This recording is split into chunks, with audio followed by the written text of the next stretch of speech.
तो आइए आज इस राजनीतिक महासागर में गोता लगाते हैं और जानते हैं कि इस बार क्या ड्रामा हुआ। तो दिल्ली में हुई एक बड़ी बैठक। अमित शाह, जेपी नड्डा, देवेंद्र फडणवीस, अजीत पवार और हमारे सुपरस्टार विलन एकनाथ शिंदे सब मिले, लेकिन नतीजा 0।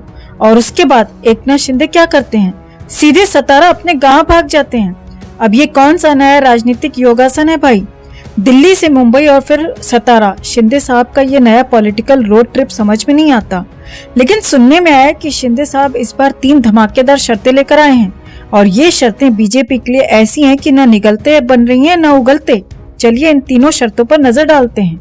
शर्त नंबर 1, मुख्यमंत्री की कुर्सी चाहिए, वरना शिंदे जी ने अमित शाह से कहा, देखिए शाह जी, लोगों ने हमें वोट इसीलिए दिया क्योंकि मैंने लाडली बहन योजना चलाई, आरक्षण दिलाया और जनता का प्यार कमाया।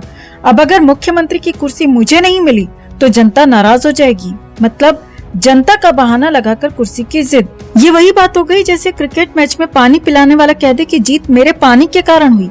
अब बीजेपी के पास 2 ऑप्शन है, या तो कुर्सी दे दो या फिर शिंदे साहब के गुस्से का सामना करो। शर्त नंबर 2, गृह और राजस्व दोनों विभाग चाहिए। अगर कुर्सी नहीं मिली तो गृह और राजस्व विभाग चाहिए।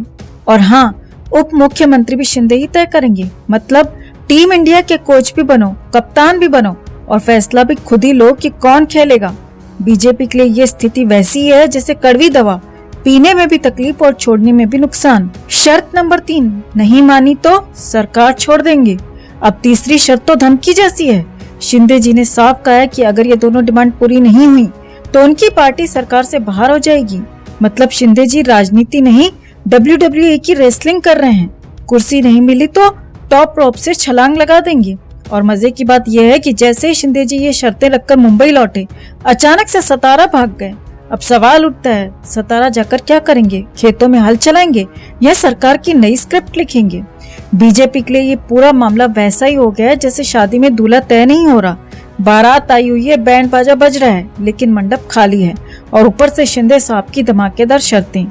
बीच बीच में अजीत पवार का भी बयान आया। उन्होंने कहा, हम तो हैं ही बैलेंस बनाने के लिए। मतलब खुद का फायदा उठाओ और बाकी की राजनीति को ताश के पत्तों की तरह गिरने दो। और फडणवीस साहब वो भी इसी सोच में डूबे हुए हैं कि भाई सीएम बनने के लिए और क्या चाहिए?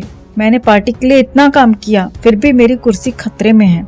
तो कुल मिलाकर कहानी यह है कि महाराष्ट्र में सीएम की कुर्सी का सस्पेंस अगले एपिसोड तक जारी रहेगा।